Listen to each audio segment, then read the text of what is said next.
Status keajaiban konsumsi. Apa yang mau kita coba bahas? Seperti keajaiban-keajaiban yang merupakan kebenaran, sesuatu yang bisa dilihat atau ditelan bencana, kebimbangan dalam penerapan ambivalen, penghindaran terhadap makna ganda oleh John P. Baudrillard serta George Ritzer, pengantar masyarakat konsumsi, menceritakan juga timbal balik yang merusak dari kelimpah ruahan. Gambar tanda pesan semua yang kita konsumsi adalah kedamaian hati kita yang ditutupi oleh jarak-jarak dunia, dan begitu membuai apabila ia tidak menodainya. Sindiran tanpa perasaan pada kenyataan termaktub dalam isi berita, makna tanda-tanda umum maupun berbeda yang dikaitkan dengan media, jaminan kenyataan yang mereka definisikan dalam praksis konsumsi. Entah itu rasa ingin tahu ataupun ketidakpedulian adalah bagian dari masyarakat konsumtif, yaitu masyarakat kelas menengah yang menjadi ciri utama dalam disistemasis praktik komunikasi massa dalam arena kehidupan. Disitulah letak pemufakatan yang mendalam, organis antara lingkungan dan keseharian pribadi serta komunikasi massa. Kedalaman batin pada kejadian atau kekerasan yang dirasakan oleh penghuni kamar secara menggelikan, ibaratnya pemirsa TV yang santai menghadapi gambar perang, jendela yang berlawanan saling berhadapan di suatu kamar, tapi dalam kekejaman dunia luar menjadi dekat dan hangat, kemudian menjadi rusak. Itu adalah tatanan yang nyata secara maksimal, seperti ibaratnya kenyataan sosial sejarah dunia yang terindikasi dalam Fait de la Exécution. Entah itu kamu mematuhi norma-norma moral sosial, paham sukarela, keefisienan aksi atau persembahan, culpabilisation strategi edukasi atau strategi keinginan maupun juga kepasifan, semua bercampur aduk menjadi kefatalan atau fatalitas di mana-mana, menjadi litani yang dianjurkan, menjadi dongeng-dongeng bayangan pada malam-malam, kenikmatan yang menyusahkan, menjadi korban takdir, seperti halnya ideologi kapitalisme mempersembahkan untuk dunia dewasa ini. Lingkaran setan pertumbuhan, kita bisa lihat persentasenya ada di sini. 1% untuk makanan sandang, 13% untuk perumahan, transportasi dan komunikasi. Yang paling besar adalah 67% untuk bidang pendidikan, kebudayaan, olahraga, kesehatan, dan perlindungan dan pencerahan manusia.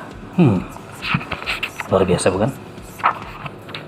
Ada lagi dampak negatif dari konsumtif, aspek-aspek yang bangkrut merosot serta kehilangan nilai disebabkan oleh pengajuan, pencemaran, dan pelecehan teori yang dipakai untuk melakukan sifat-sifat buruk melalui kebajikan masyarakat dalam keseimbangan, kemajuan, kebahagiaan, dan amoralitas yang bersifat naluriah atau insting, tetapi terus-menerus secara real dalam sistem melanggar aturan ekonomis yang berarti ketertiban sosial, ketertiban produksi, dan juga ditutupi oleh kemakmuran yang sinis. Pemborosan adalah, bisa kamu lihat, sosiologi keranjang sampah. Siapakah kamu? Apa definisi kamu? Apakah pribadi tidak menghormati lagi jenis hukum moral intern objek yang menjadi nilai guna dan durasi waktunya, seperti pelontaran dan penukaran barang-barang tanpa adanya pemikiran lebih terhadap disfungsi sosiologis? Yang ada adalah dukungan atas kelimpah ruahan, kenaikan pemborosan, dan juga keluar biasaan spektrum dalam hal produksi yang menciptakan kadang kerusuhan tapi tetap kompetitif, dan juga entah itu per lembaga ataupun individual dalam ekspenditur alias penghamburan sia-sia melewati segala masa, menciptakan keadaan yang mengancam tetap surplus atas konsumsi. Kelebihan atau kemubaziran, kesia-siaan ritual dari pengeluaran percuma tidak terlalu dianggap sebagai hal yang melampaui nilai akumulasi dan perampasan. Itu lebih dianggap sebagai sedikit banyak adalah kelebihan eksis kebutuhan. Bahkan seorang gelandangan miskin pun masih memiliki sedikit kelebihan dalam keadaan yang paling miskin. Kurangi alam dengan kebutuhan dari alam, dan manusia adalah seekor binatang hidup tidak berharga lagi. Ini bukan metafisika. Ini adalah pangkal arah daripada bagaimana kapitalisme konsumtif mengubah satu kotak biskuit cukup untuk hidup mewah dalam 1 bulan, atau keranjang fiber biji-bijian dan buah noik merupakan kekayaan batin.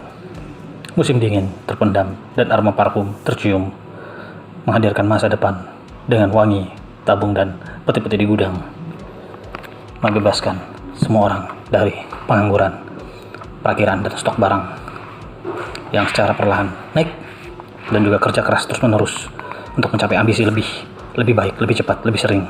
Wow, luar biasa sekali.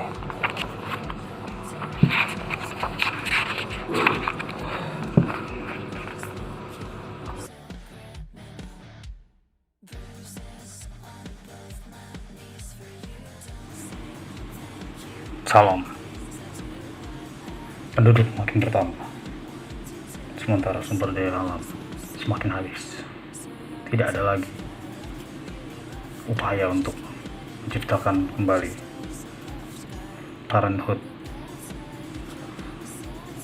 untuk men-schedule ulang bagaimana kamu membuat atau menambah anggota keluargamu seperti anak yang harus dibiayai, sementara bumi sudah semakin padat dan sumpek. Saya tidak setuju bahwa semakin banyak anak adalah banyak rezeki. It's bullshit, man. Jadi tunggu saja, sewaktu bom akan meledak, bom waktu maksud saya, yaitu ledakan penduduk itu terjadi, dan semua orang akan merasakan akibatnya. Jadi hati-hati kalau ingin membuat anak lagi.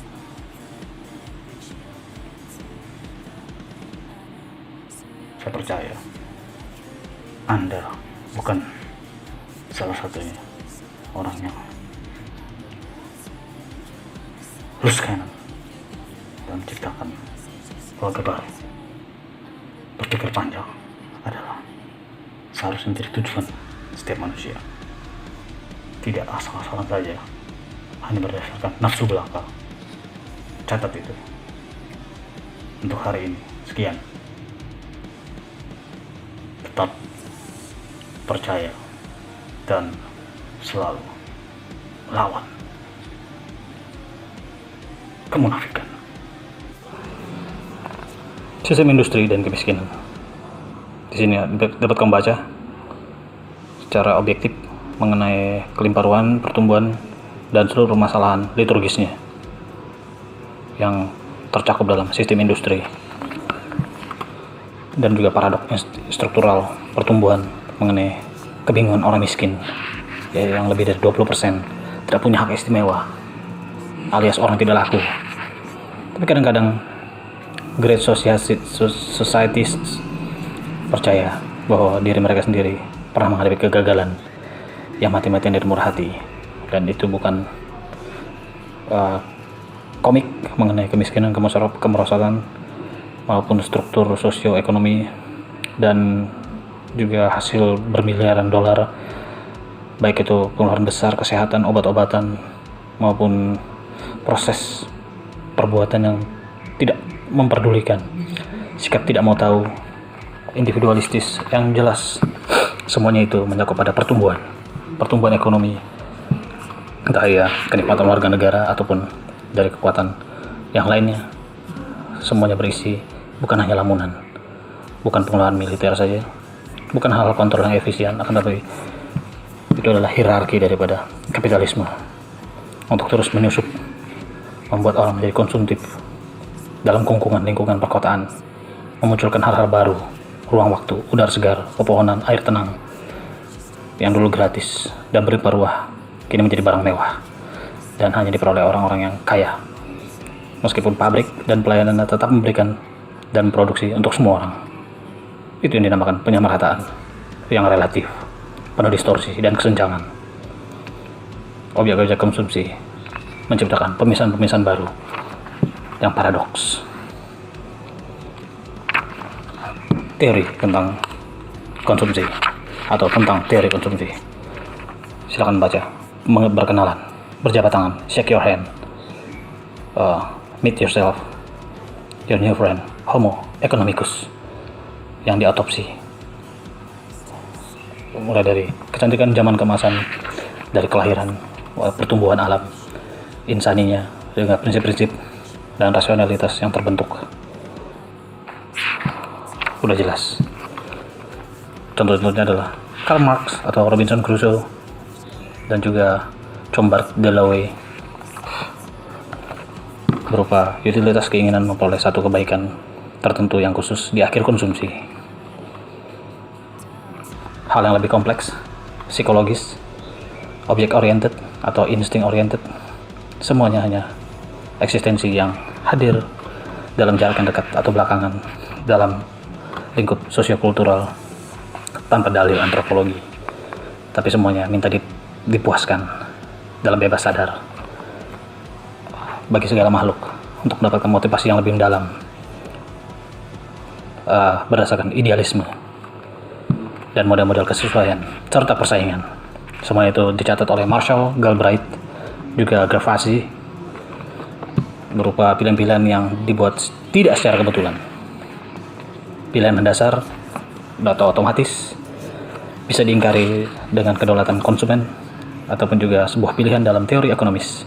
Semuanya memuncak dalam membentuk standar package seperti yang dirumuskan oleh Richman, yaitu sebagai kumpulan barang-barang dan jasa yang merupakan sejenis harta warisan dengan cara-cara modern.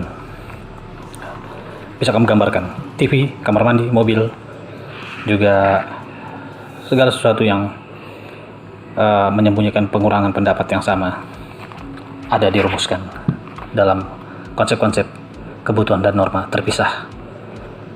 Menurut prinsip logika kesepadanan dan juga kapitalisme tradisional, beradaptasi terus-menerus, menciptakan jalur terbalik, merebut pembeli, survei, studi pasar, dan juga ciri logis, hingga pada gilirannya perusahaan yang mengontrol perilaku pasar, mengatur dan memberi contoh sikap-sikap sosial dan kebutuhan. Inilah diktator total dari tatanan produksi. Bisa kamu dapatkan semuanya, asli atau buatan, gaun ataupun hamburger, absurd ataupun juga palsu, kesenangan pada villa maupun juga General Motors, semuanya adalah berbanding lurus sesuai dengan penggerak roda-roda ekonomis dan juga buih-buih kapitalisme menciptakan masyarakat konsumsi dalam sistem, entah itu magis ataupun mitos. Tak mengapa, semuanya bisa diingkari kecuali kenikmatan atau joy sense. Semua orang menginginkannya, konsumsi sebagai kemunculan dan kontrol atas kekuatan produktif baru. Semua menginginkannya. Juga di sini dibahas ego konsumen. Ego konsumen, kesadaran kelas menyangkut sektor publik ataupun sektor pekerjaan sosial. Tetap pada gilirannya semuanya akan mencair dan tertutup karena adanya penggabungan ataupun pertukaran minimum objek pemisah diri bidang swasta maupun memadai stratifikasi, kode-kode dan juga solidaritas kolektif. Akan tetapi semuanya yang paling agung dan mistis adalah opini publik berhadapan dengan powerful consumers, yaitu rakyat, entah dia pekerja atau tidak terorganisasi dalam panggung sosial maupun dalam demokrasi. Semuanya sama-sama mengkonsumsi. To be or not to be myself.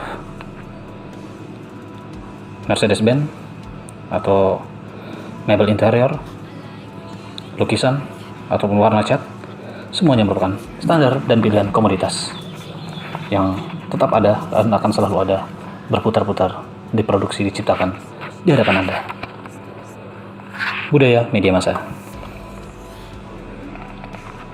Budaya media massa termasuk diantaranya budaya mendaur ulang. Pendidikan tambahan? Bukan. Lingkaran? Ya. Mereka mengetahui entah itu secara bulanan, musiman, tahunan, atau cara berpakaian, kemajuan kontinu, sifat mode, perubahan bersiklus, pengetahuan, material, penyuluhan, termasuk juga tambahan fisik, yaitu check up daripada pendidikan bidang keselarasan. Presiden laki-laki ialah kekuatan, presiden perempuan ialah perawatan kecantikan, dan liburan ialah presiden semua orang. Ya, memperluas, semuanya diperluas, fenomena-fenomena diperluas, penemuan kembali digalakan, penemuan kembali dari alam dalam bentuk kampung-kampung kecil yang natural, tetap merupakan isi kamar serba hijau, bukan hanya cagar alam biasa, akan tapi itu merupakan villa-villa dalam bentuk yang berbeda, dalam penampilan fisik spesifik, simbolis, tapi tetap berbudaya, walaupun merupakan model simulasi. Semuanya serba aktualitas, semua yang terlibat dalam entah paksaan gelombang pendek ataupun kebalikan mutlak, semuanya adalah tetap merupakan aktualitas kultural yang merupakan seni kritik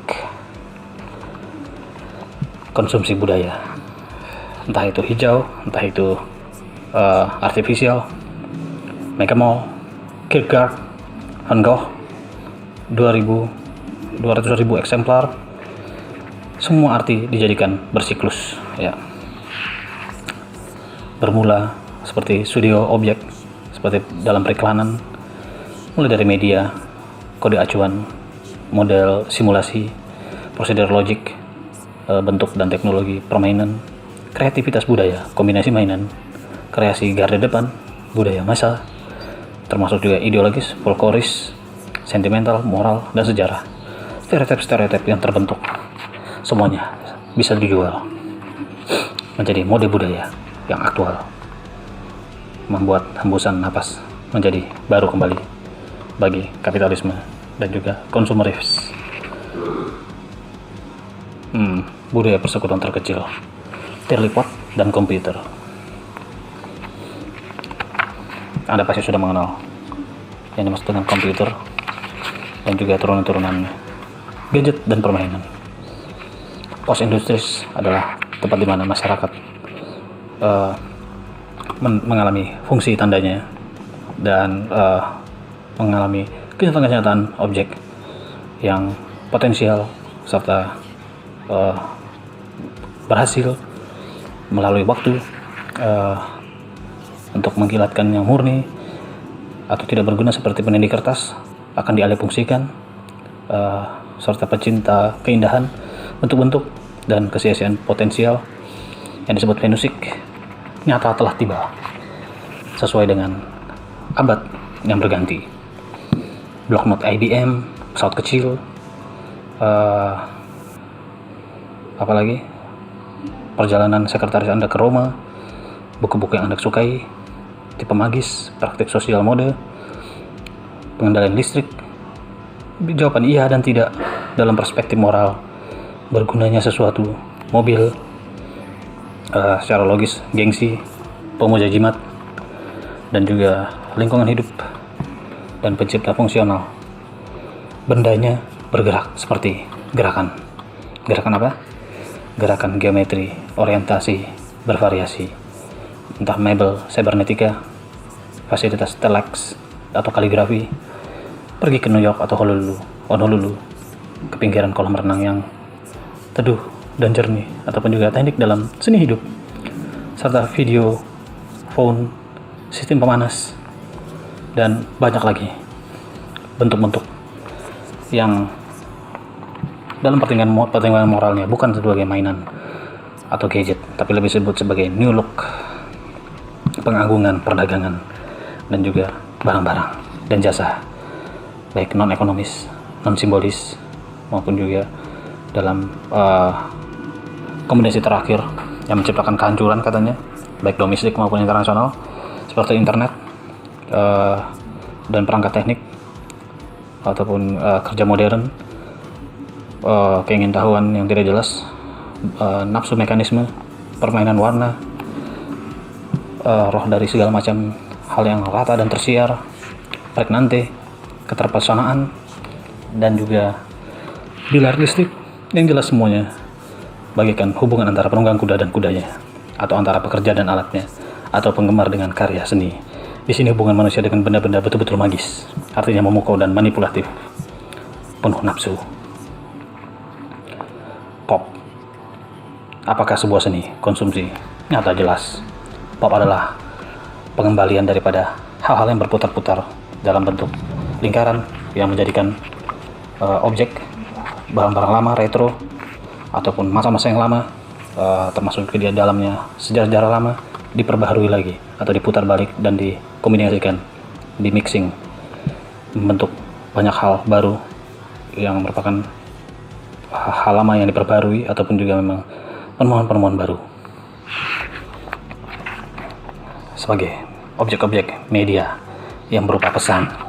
Ada media iklan, ada studio peristiwa dan realitas baru, entah itu semu sebagai mediasi semu, ataupun kode kecantikan, ataupun hal yang otentik melampaui kebenaran dan kesalahan. Kalau bisa dikatakan bahwa catatan akhirnya boleh kamu sebutkan sebagai sintakme iklan, penuh kalimat atau menyesatkan pengulangan tautologis peristiwa, menjadikannya artificial but self-fulfilling prophecies, merupakan cara yang menciptakan model simulasi, mengukur pemilihan umum, ataupun juga menciptakan agen-agen realitas, menjadikannya sebuah ramalan yang sedikit banyak akan menghadirkan wartawan dan juga operator mistis sebagai pengungkap reinterpretasinya. Permasalahan semu? Tidak juga. Hipotesis penghalauan publik? Mungkin saja. Tidak bisa ditolerir dan namun juga tidak bisa dilawan. Abad ini adalah ini. Anda hidup di abad ini. Kunci rahasianya tubuh Anda. Anda bawa badan ataupun Anda mempunyai jiwa yang lemah ataupun juga kondisi tubuh Anda tidak bagus ataupun justru pembuat penilaian menganggap Anda sebagai contoh penilaian seksual yang erotis, di mana Anda menjadi dominan entah dalam varian atau metafora secara fungsional dan seksual.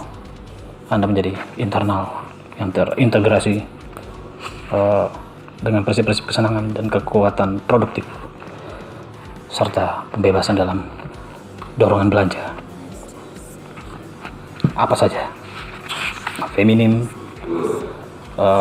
maupun maskulin, semuanya sama-sama dibebaskan tanpa kelas untuk menghormati apa yang disebut hidup sosial yang memuja bentuk kesehatan dan juga banyak tambahan lainnya untuk hal-hal yang sebenarnya tidak perlu, akan tetapi obsesi terhadap kerampingan atau leaknya memiliki kategori tingkat yang cukup tinggi, lengkap dengan pengorbanannya dan juga lengkap dengan segala hal-hal yang memberikan dukungan, vitamin, olahraga, benda-benda, alat-alat yang bisa ikut andil dalam memberikan simbol dan fantasi lewat periklanan seperti champagne atau juga pokok-pokok persuasi yang merupakan musuh dari penyensoran dan juga libido, akan tetapi segala sesuatunya tetap menjadikan hal yang realis seperti hubungan, kebutuhan seksual dan juga totalitas boneka berkelamin. Itulah kita, itulah kamu, Anda dan saya. Kita semua adalah boneka yang saling bertentangan tapi saling membutuhkan, bermain dalam drama waktu, luang atau kemustahilan bersama-sama dalam ketidakserasian yang menciptakan kontradiksi, akan tetapi disatukan oleh banyak kesamaan dan juga kesenangan yang menjadi milik publik pribadi. Tak mengapa, kemustahilan yang sebenarnya untuk mengambil waktunya memiliki fungsi sebagai manipulatif, di mana ekskremen adalah uang. Jadi kitalah yang menjadi tinja uang, kitalah yang menjadi tinja waktu. Itu saja yang bisa dibahas secara sedikit banyak, reportability serta indikasi di sana sini, lengkap dengan implikasinya, dan juga banyak lagi seperti mistik perhatian. Semua adalah jasa, itu yang dipegang oleh masyarakat. Transfer sosial dan transfer keibuan, entah kamu bersifat manusia sosial atau kamu bersifat keibuan, yang jelas nada sedih dari senyum memiliki lembaga-lembaga yang bisa mengintensifkan kualitas SDM atau semangat bergaul dalam bentuk kontak-kontak dan filosofis, menciptakan praktik-praktik untuk terus membesarkan periklanan dan ideologi hadiah, di mana kamu karena kamu bekerja keras, kamu akan mendapatkan hadiah. Kamu suka membelanja, kamu akan mendapatkan diskon. Etalase, masyarakat terapis, dan ambiguitas serta teror perhatian adalah bagian dari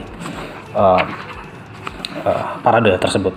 Akuntabilitas sosiometrik termasuk diantaranya juga keakraban yang cepat ataupun juga personalitas, pengarahan dan juga modulasi dalam menciptakan imanensi orang lain dan imanensi pada orang lain, menentukan semua perilaku yang berhubungan dengan status semua bidang konsumsi sesuai proses interrelasi tak terbatas, di mana tak ada arti yang sebenarnya tentang subjek yang diindividualkan dalam kebebasannya tanpa orang lain. Suasana yang merata, relatif, mengambil makna melalui mobilitas diferensial sesuai dengan tingkat objek unsur. probation dan approbation, yaitu merupakan jaringan hubungan yang penuh dengan rasa was-was. Was-was artinya bersaing, berebut, tidak bisa melihat orang lain memiliki lebih, kamu juga harus memiliki lebih.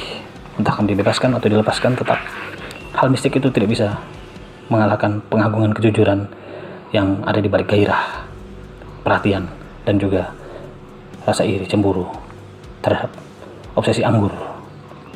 Fair play sport, sentimental dan politis, dan pengakuan dosa, serta para idola di bioskop dan lampu teleobjek tetap membangun bukan hanya keluarga-keluarga mewah, tapi juga obsesi yang luar biasa, memenuhi syarat secara budaya ilmiah, seremonial, di balik mitos, budaya alam, dan komunikasi instan.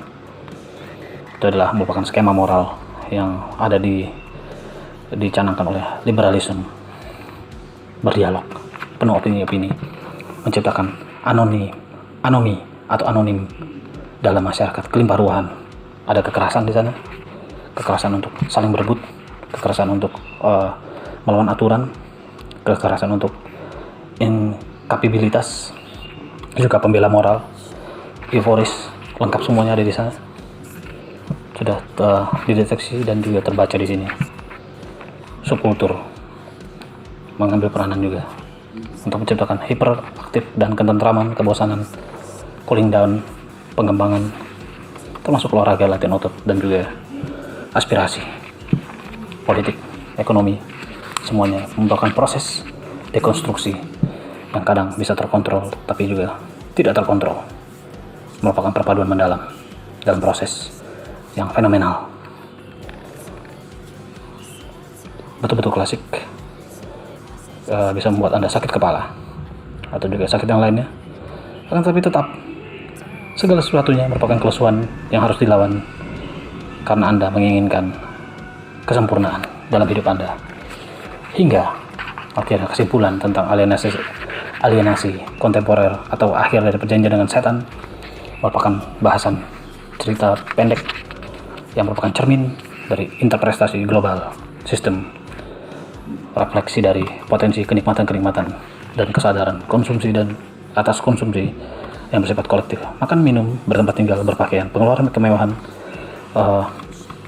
juga orang-orang golongan atas memiliki kastil, perhiasan, akar-akar yang masuk dalam pesta-pesta zaman yang berubah, konsumsi terus-menerus, konsensus total, mencapai mitos-mitos kemunculan baru dalam sejarah secara teknis maupun refleksi, menciptakan pahlawan konsumsi. Tubuh yang Anda impikan adalah milik Anda. Cita-cita masa depan kita semua menjadi kaya dan juga memiliki budaya masa dan nilai pokok kepuasan bendawi yang pada gilirannya menciptakan resitatif meratap di mana nilai-nilai, cita-cita, ideologi hilangkan demi kenikmatan-kenikmatan sehari-hari. Ada lejitan-lejitan yang memberikan jiwa tambahan bagi konsumen pokok. Pop atau anti seni tetap saja kontrichan, bertentangan, mengambil akhirnya kesimpulan bahwasannya di sekitar setan dapat diadakan penyimpangan-penyimpangan dan aliran ilmu-ilmu hitam.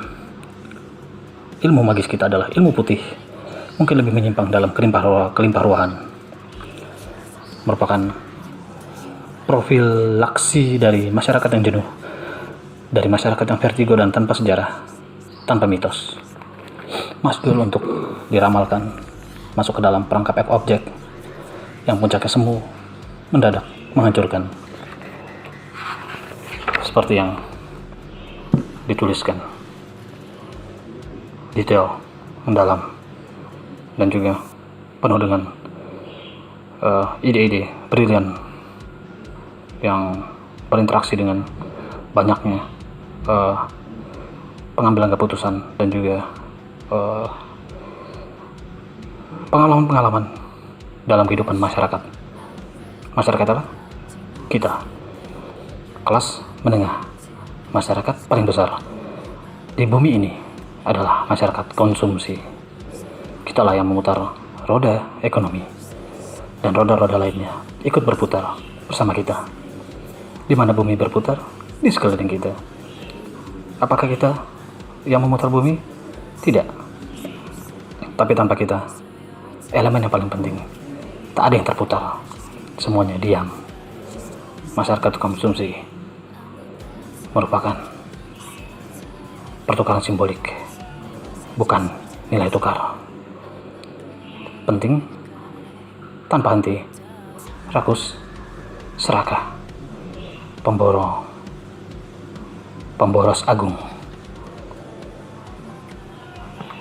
Itulah ideologi pertumbuhan yang sebenarnya. Terima kasih sudah bekerja keras dan teruslah berbelanja. Belanja terus sampai mati.